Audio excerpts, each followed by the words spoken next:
Bien, pues recibimos como siempre, con mucha alegría, la visita del licenciado Pelegrín Castillo. Y digo mucha alegría porque es un hombre que se mantiene muy activo tanto en las redes sociales como en la vida política pública. Pero estudiando también. No, es un estudioso, por eso se mantiene tan activo, porque tiene mucho que dar. Entonces, conversar con Pelegrín Castillo siempre es agradable, pero sobre todo edificante. Así que hoy quiero conversar con un estudioso de la política, que ese es su mundo, el que viene practicando décadas y décadas, ya más de 30 años en la política, Pelegrín Castillo, y a través de la Fuerza Nacional Progresista. En el 40 años. El año que viene ya tiene 40 años, así que... No fueron 20 que como diputado. Propiamente en el 79 nosotros empezamos a formar la fuerza. O sea que son ya 40 años. 40 años. Bienvenido, Pelegrín, y buenos días. Buenos días, muy contento de encontrarme aquí de nuevo con ustedes y muy dispuesto a responder sus inquietudes, enviándole un saludo afectuoso al público de este espacio. Realmente, el tema que ustedes estaban tratando sobre la actitud, el talante del presidente en su discurso, amerita reflexiones importantes. Lo primero que tenemos que... Pero yo quisiera que empezáramos con el personaje. Sí. Con el personaje, ¿cómo describe Pelegrín Castillo este personaje que nos gobierna? Y que hoy José Luis Malcún en su artículo dice, el plan de Danilo era quedarse en el poder desde el primer día, lo empezó a articular desde el día 1, cuando ocupa la presidencia de la República, y estoy hablando del año 2012, 16 de agosto del 2012, día que asume la presidencia. Desde ese mismo día dicen muchos que el presidente actual estaba planificando la perpetuación en el poder. ¿Cómo lo describe Pelegrín Castillo a ese personaje? Primero, la figura, ¿no?, del presidente Medina. Bueno, yo creo que él es un político muy astuto, muy trabajador. Sí. Tiene un mérito político porque no podemos negarlo. Al presidente se le puede cuestionar en muchos sentidos, pero negar que es un trabajador político y un estratega es un error, subestimarlo es un error. Sí. Danilo Medina tiene condiciones que no tiene Leonel, y Leonel tiene condiciones que no tiene Danilo Medina. Mientras trabajaron juntos, formaron un equipo muy exitoso, pero eso, lo que está pasando, trasciende a la personalidad. Todo el que va al poder, acuérdense que vivimos en países donde el régimen es presidencialista. Sí. Por tanto, la figura del presidente siempre es exaltada, es ponderada, es cuidada, es levantada, no solamente por los seguidores, sino por los propios contrarios, que a veces sobredimensionan a los presidentes que están en el poder. Y hasta algunos medios de comunicación también. El sistema político dominicano es un sistema que está en una profunda crisis. Ustedes me lo han oído decir. Sí, claro que sí. Es un sistema clientelar, populista, patrimonialista y presidencialista. La figura del presidente pasa a ser como el caudillo, el gran padre, como decía Octavio Paz. en el logro filantrópico. Y cuando un presidente llega a esa estructura de poder del Estado, en un Estado que es muy poderoso, es natural que si no tiene mucha conciencia histórica, si no tiene mucha formación institucional, si no tiene una índole, vamos a decir, con visión de grandeza, es muy común que las camarillas que se forman alrededor de los presidentes lo enajenen, lo pierdan, lo extravíen, lo confundan. Porque cuando un presidente llega ahí empieza todo un ritual de reconocimiento, los acólitos, de alabanza, sí, de incienso, de una cosa increíble. sí. Entonces, si el presidente no está preparado para eso, y aún estando preparado, si no tiene, vamos a decir, una conciencia de sí, sus limitaciones, sí, como humano, como político y sobre todo conocimiento de la historia. Entonces, y sobre todo también un equipo de buenos asesores, de gente de Estado. sí. Entonces, esa dinámica se lo traga y lo termina liquidando. Pero Danilo Medina es un gran... Pero estamos hablando de un hombre resentido, licenciado, porque mucha gente lo ha calificado como tal. Las palabras que más salen de las personas es que se vio un presidente el pasado lunes cargado de odio, de rencores, pero al final se concluye diciendo, no, es un hombre resentido y el resentido no perdona, según Marañón. O sea, el odio se perdona, el resentido no perdona. O sea, estamos hablando de un presidente de la República con una debilidad tan grande como esta que pudiera traer consecuencias muy Bueno, graves. lo que llama la atención poderosamente es lo enfático que él fue diciendo que él no le debe nada a nadie. Sí. Que todo lo que él ha logrado, lo ha logrado a base de su propio esfuerzo. Hay que reconocer su propio esfuerzo porque definitivamente él es un político trabajador, conoció y conoce las bases del partido, vamos a decir, haciendo comparaciones históricas. En el Partido Comunista Ruso, en el Partido Bolchevique, Sí. habían líderes brillantes, como Trotsky, Sí. Bujarin, Kamenev, Zinoviev y desde luego Lenin. Pero habían figuras que no eran brillantes, sin embargo tenían unos talentos, lo que llama Federico Enrique astucias inferiores, habilidades. Sí. Pero el trabajo, bueno, digamos que el trabajo que conocen campo. el aparato, y Sí. ese fue, por ejemplo, el caso de Stalin, Ajá. que desarrolló frente a los intelectuales del partido y frente a la gente que manejaba el discurso y Sí. que tenía el pensamiento más elevado, terminó por desarrollar una especie de resentimiento, de creer que no valoraban su trabajo, que lo despreciaban, de que no tenía suficiente reconocimiento de los demás. Sí. Y ese fue el drama en el Partido Comunista Ruso. Cuando cae, cuando declina Lenin, la toma del poder de Stalin se produce precisamente porque él tiene el control de esos aparatos. Pero eso es historia. La verdad, ¿qué pasa con el presidente?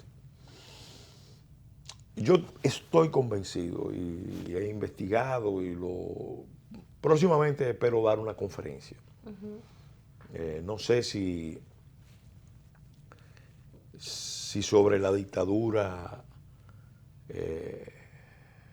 en curso o sobre la revolución en curso. No sé, Yo todavía. creo que la dictadura en curso sería muy interesante y atractiva. No sé qué título buscarle. Ajá.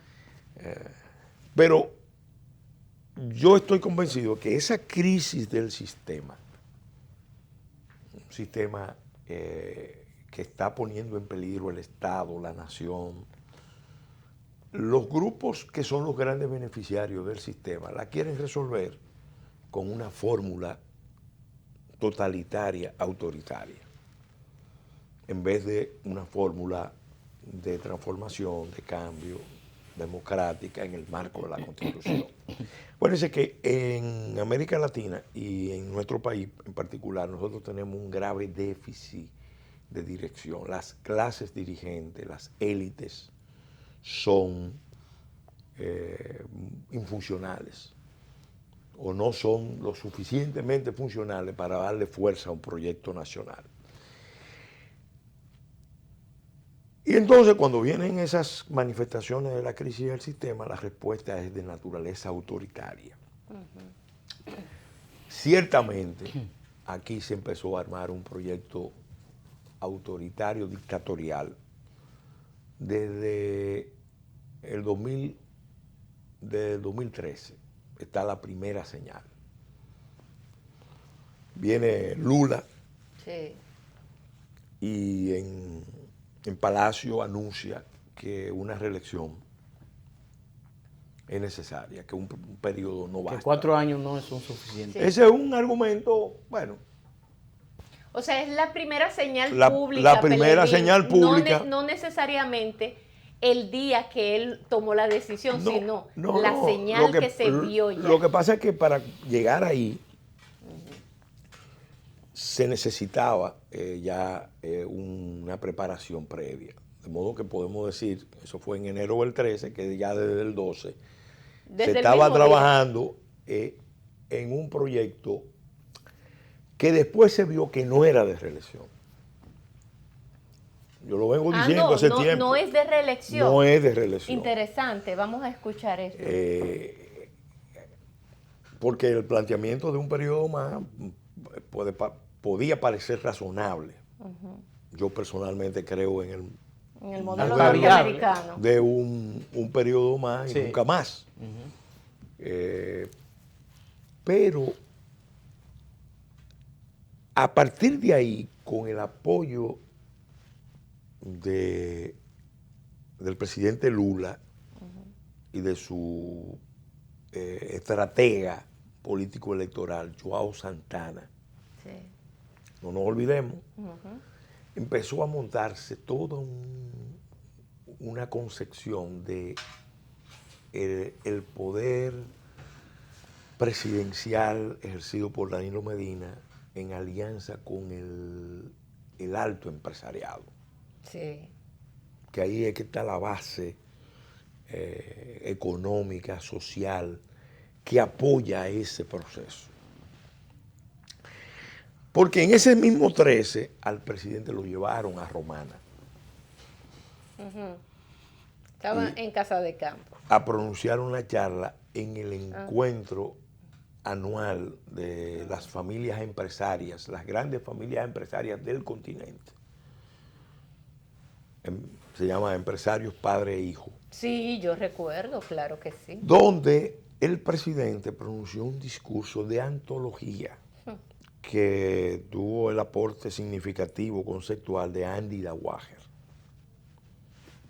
Era el grupo de Montalvo, los tecnócratas, los hombres del presidente armando el proyecto. Sí.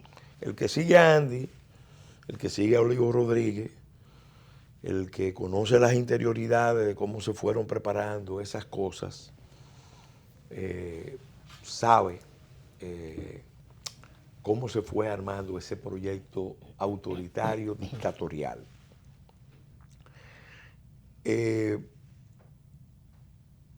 Las familias anfitrionas dominicanas eran los Fanjul, los Vicini y los Corripio. Imagínese usted. Ese discurso que digo que es de antología, estaba en la página de la presidencia, no sé, yo lo estuve buscando el otro día, parece que lo sacaron, ojalá lo dejen ahí, lo coloquen.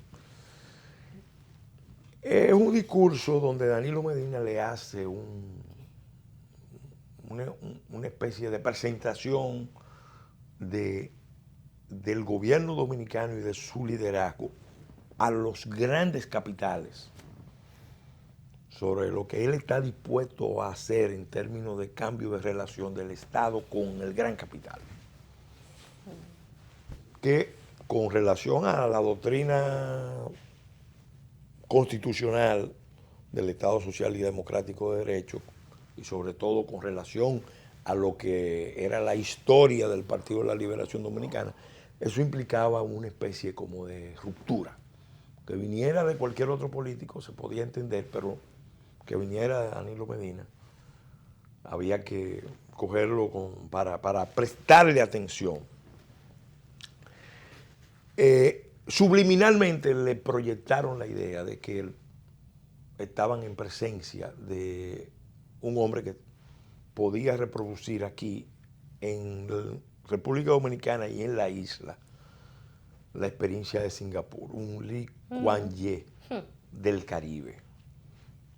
Hay 3 menciones de Singapur y de Lee Kuan Yew. Sí, pero Bueno, mal reproducido. No sabemos la diferencia, porque aquello es otra realidad, pero acuérdense que cuando se trata de darle una base teórica, construir un relato para darle base a un proyecto autoritario, dictatorial, se tienen que apelar a este tipo de recursos.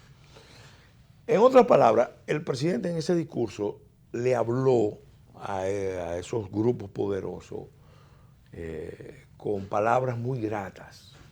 Agradables. Al oído. Y eso, obviamente, los empresarios no se conforman con palabras. No. Son negocios e intereses.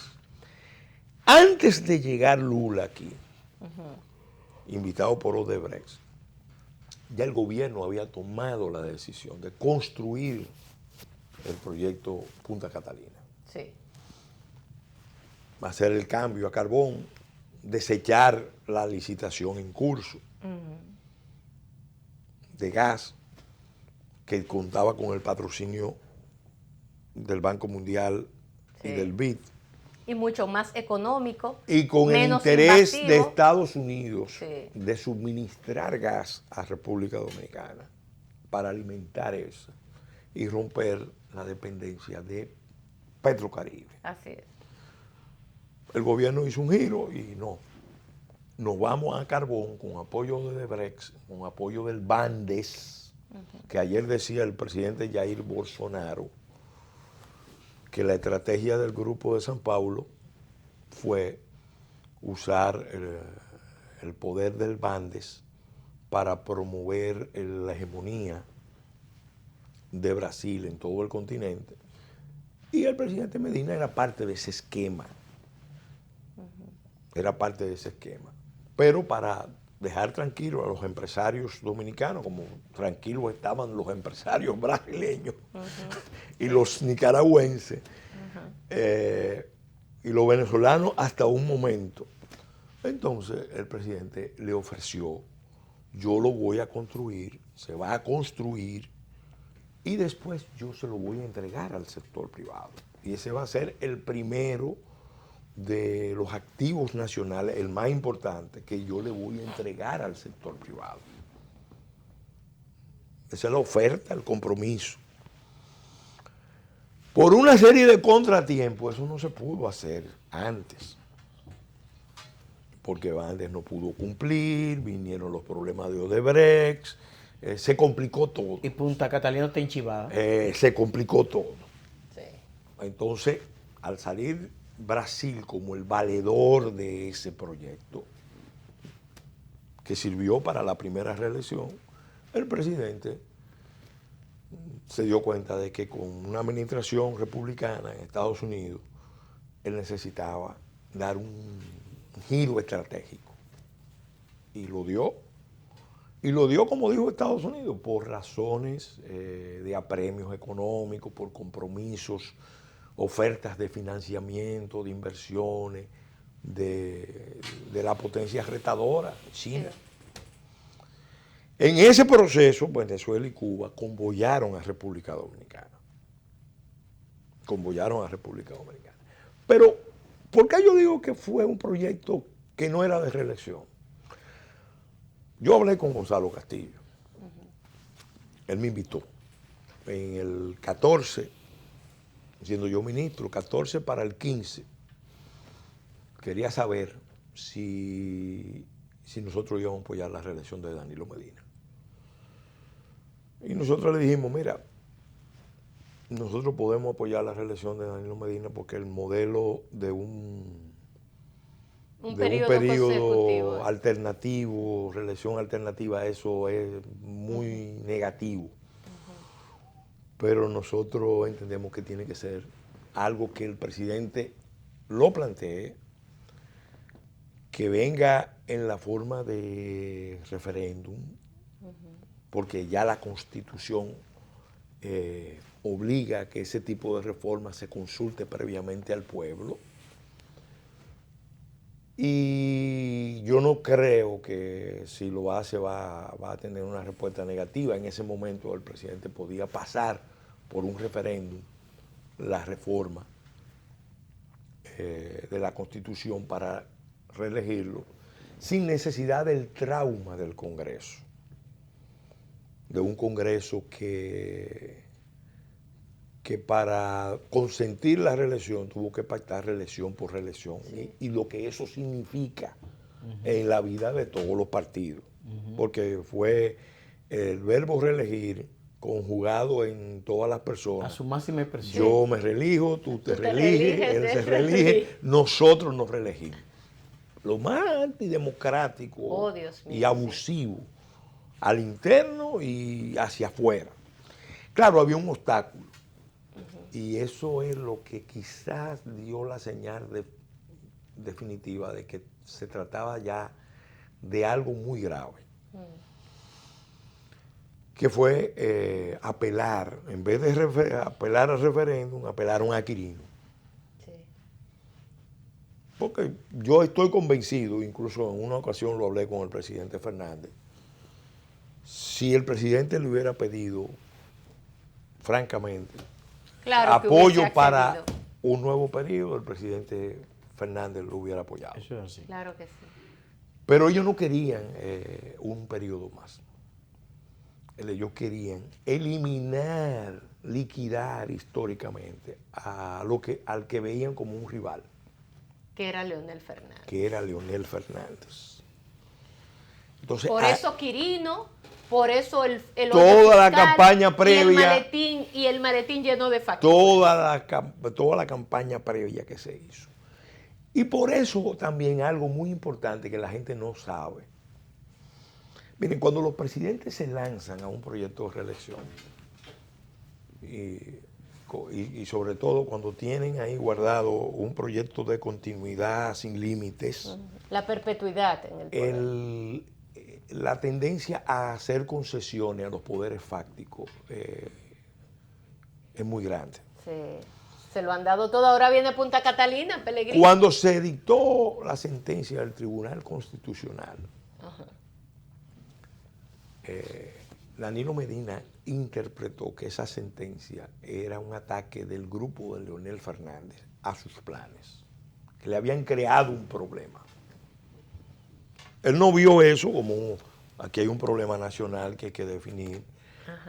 Él conmigo, se comprometió a defender la sentencia de la nacionalidad del 2005.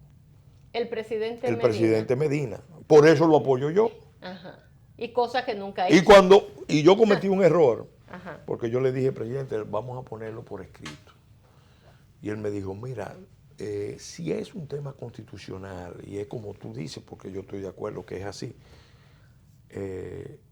no vale la pena decir que vamos a defender un punto de la Constitución, porque la Constitución se defiende en su conjunto. Se ve mal que demos una demostración de debilidad diciendo que vamos a defender este punto. A mí me pareció lógico. Lo mareó. Me pareció lógico. Sí, como dicen en Puerto Dominicano. Me pareció lógico. Y pues, uno presume la buena fe. Sí. ¿Qué empezamos nosotros a ver desde el inicio del gobierno? Que él había hecho compromisos con relación al tema de la nacionalidad. Sí.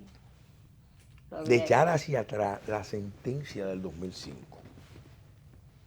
Y lo había hecho Increíble. con poderes internacionales.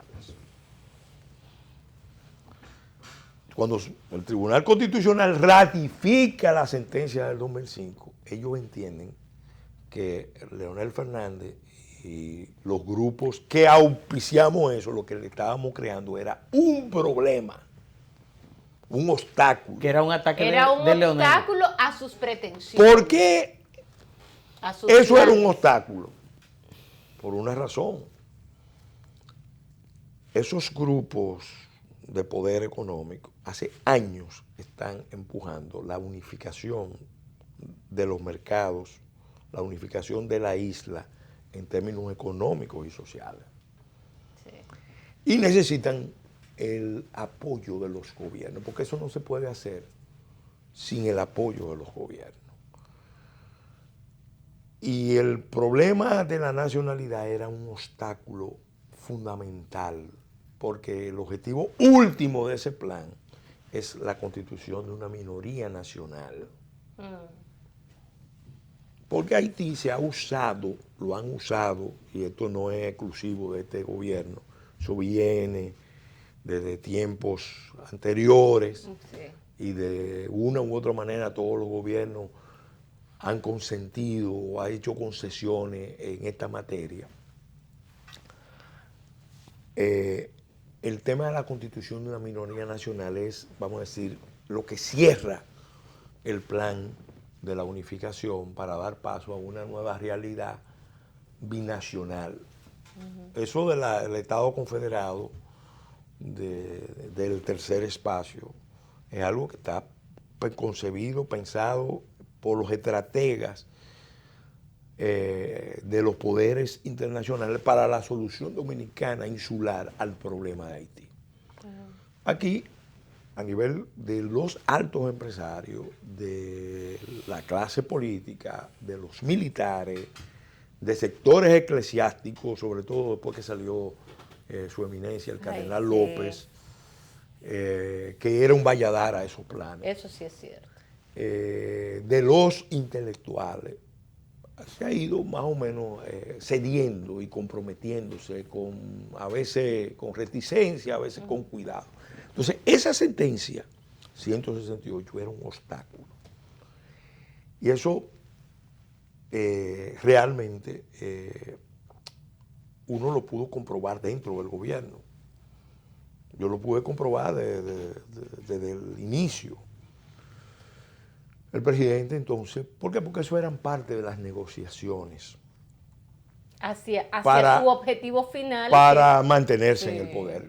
Pero Yo viví la experiencia de Hipólito Pero en por la eso- presidencia buscando reelegirse. Miren, se mandó tropas a Irak. Sí, cierto. Se entregó el Tratado de Libre Comercio, todo el sector agropecuario fue expuesto en esa negociación. No hay un solo sector que quedó protegido en esa Sí, negociación. sí. Se derrocó desde aquí con apoyo de Hipólito, porque fueron los norteamericanos, al presidente Aristides. Se conspiró abiertamente para derrocar al presidente Chávez desde aquí con apoyo del gobierno dominicano. Todo porque el presidente quería reelegirse y su relato para la reelección era que él era el hombre de los norteamericanos, de Bush, Sí. y que Leonel era De los Clinton. el hombre de los Chávez, de Chávez. De Chávez, porque tenía una gran relación con Hugo Chávez. Entonces- Pero entonces estamos hablando de que el escudo a la bandera es parte de todo este plan macabro. Ese es un globo de ensayo porque es debilitando las defensas nacionales, poco a poco, subliminalmente. Fíjate que estamos Pero son discutiendo. compromisos también, Pero fíjate son que estamos compromisos con la discutiendo los símbolos nacionales. Sí. Ellos quieren ver cuál es el tipo de reacción que se da. Si se queda en los planos de la clase media, en las redes, si el hombre del pueblo opina algo. ¿Por qué? Porque son planes muy profundos, estratégicos. Sí, sí. Como eso, el gobierno de Danilo Medina hizo compromisos importantísimos como lo hizo el gobierno de Hipólito Mejía. Entonces, yo decía que con lo de Quirino ya se vio que no era un periodo más, sino un plan autoritario, dictatorial. Porque recuerdo que uno conoció las interioridades de cómo se tramó todo en el mismo gobierno. Sí. Los hombres del presidente que le decían al presidente, mire, usted no puede dejar de ir, usted tiene que preservarse porque los poderes internacionales no van a dejar pasar al presidente Fernández. El presidente Fernández está vetado, no puede volver a la presidencia. Y armaron lo de Quirino, ellos lo armaron, Claro. lo fraguaron, Sí. lo fraguaron. Sí. Yo recuerdo Yo incluso conozco, la información de nosotros conocemos las interioridades de eso. Entonces, ¿qué pasa? Y es la parte delicada de todo esto. En el 16, ese proyecto de autoritario se manifestó con toda su fuerza. Danilo Medina tenía oportunidad de reelegirse cómodamente. No iba a sacar 62%. No, claro que no. Imposible. Iba a sacar Y lo llegó a sacar. 56%, 54%, pero era muy bueno. Claro. Era muy bueno. Claro. No iba a tener el control del Senado que tiene ahora, sino que iba a tener 20 y pico de senadores y la oposición iba a tener 12 senadores. Ni iba a tener el control de las plazas principales. Y esto no es que yo me lo inventé. A mí me lo contó un senador danilista. Yo tengo muchos amigos Claro, en claro. el sector del presidente. Sí. Y en confianza me lo dijeron claramente. A las 11 de la mañana de ese 20 de mayo, cuando se hizo el primer corte, el Exipol, Sí. el gobierno estaba perdiendo en 11 provincias. Entonces se autorizó el plan B de poner unos equipos que había de intervención con millones de pesos. Que intervinieran la Junta, que intervinieran las mesas. Por eso es que apenas se cuenta una tercera parte de los votos congresionales. Increíble. Él necesitaba ¿qué? Ese 62% y ese control total para poder llevar a cabo su plan, su plan. El próximo plan. El próximo plan del 20. del 20. Pellegrini. Porque esto es bueno entenderlo en sus interioridades. Después vinieron contrariedades porque gana Donald Trump. Eso no estaba previsto. No estaba previsto. Lo que estaba previsto era que ganara Hillary. y ya con Hillary había una relación muy estrecha. Fluida. No, habían avanzado mucho. El Ajá. ministro Montalvo tenía un acuerdo realmente muy estrecho. Sí, sí. La política social. Fíjese las cosas que el presidente incluso comprometió. La Constitución es clara, ellos Sí. lo saben. La protección a la vida Fundamental. es completa, es un derecho Sí. fundamental absoluto. No te refiere a ningún otro artículo Pero ni nada. él quiso mandar la señal de que él tenía el poder de cambiar eso. Y se la mandó ¿a quién? A todo ese grupo de sociedad civil que lo apoyó en el proyecto totalitario. autoritario. proaborto. Los liberales apoyando el proyecto. Sí. Mandárselo a los organismos internacionales. Ya le estábamos resolviendo el problema haitiano aquí. Bueno, vamos a resolverle también toda la agenda que ustedes quieren. Sí. La agenda gay, la agenda pro-aborto, todo eso. Eso fue parte de las concesiones a las que se comprometió el presidente. Es más, hubo una que fue tan grosera que el Tribunal Constitucional anuló. Ah, la de los aeropuertos. No, la de permitir la presencia militar norteamericana Oh, sí. con inmunidades cuasi diplomáticas, sin limitaciones de tiempo, de armas, con acceso al espectro radioeléctrico. Eso nunca se había visto. Una locura. El tiempo se nos Todo acabó. porque no iban a conceder la base, porque la propuesta americana era explorar la creación de una base, porque en las negociaciones con Cuba, y eso hay que decirlo, había un escollito. Esas negociaciones que llevaron a la administración Obama a restablecer relaciones con Cuba, bueno, había un escollo y era que había que salirse de Guantánamo. Y los norteamericanos, tanto en Haití como en República Dominicana, han estado sondeando la posibilidad de la creación de una base. El gobierno no quiso ir a eso porque sabe que eso tiene implicaciones muy serias y le dio entonces un beneficio mayor, que fue un acuerdo que permitía tener tropas aquí sin limitaciones. Porque yo estoy de acuerdo con que nosotros hagamos un acuerdo de defensa con Estados Unidos. Sí, especial para los temas nuestros, pero no eso. Eso que se hizo fue una grosería. Sí. Entonces, pero los planes cambiaron. Ahora Manzanillo es para los chinos. O sea, las cosas... no, eso hay que ver, porque él tiene varias ofertas y todo dependiendo. Por ejemplo, después de eso le han dado 11 votos a la política norteamericana, entre ellos algunos votos muy importantes en la OEA en contra de Maduro, porque el presidente, al igual que Lilis, que es un modelo de gobierno autoritario, al igual que Lilis, se decidió maniobrar entre las potencias, con todos los riesgos que eso implica. Pero concluyo, cuando se diseñó la ley de partido y la ley electoral, se diseñaron exclusivamente para apoyar el proyecto de reelección. El presidente Medina daba por un hecho que él iba a pasar ese proyecto de reelección y que esas leyes, como se diseñaron, le iban a facilitar la reelección, incluidas las primarias, que se iban a usar como un mecanismo de legitimación de la reforma constitucional. Cuando él se frustra es cuando ve que Leonel Fernández encabeza la resistencia nacional a eso, que Luis Abinader se suma por encima de su partido, porque había un sector que estaba interesado en hacerle el juego a Danilo Medina. Se forma un frente y luego viene la reacción norteamericana.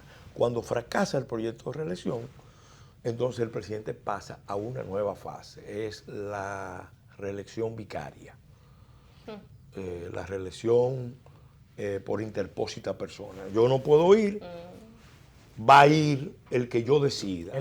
Aunque el lunes se le chispoteó y dijo que él iba a No se le chispoteó, porque es lo que quiso mandar la señal. El que está detrás de todo esto, delante de todo esto. Soy yo, y es conmigo que van a pelear. Gonzalo... es un penco. Tú sabes que realmente en el diccionario de dominicanismo, penco es una cosa grande. Es una cosa grande, un pedazo grande. Un pedazo. Y se usa como una exclamación para las personas, para los animales. Eso, en el sur eso lo usan. Lo usan más en el sur, porque en el norte se usa como se usa en América Latina. Tiene y en Cuba tiene un penco, tiene una expresión, un sentido muy despectivo. Despectivo, totalmente. Entonces, en Cuba y en Guatemala tienen un sentido muy despectivo. Pero eso es lo que tenemos. Ahora viene el proyecto de habilitación, porque el plan del presidente es que lo habiliten. Sí, totalmente. Si él no logra la habilitación, todo lo que está construyendo como proyecto autoritario dictatorial se le cae.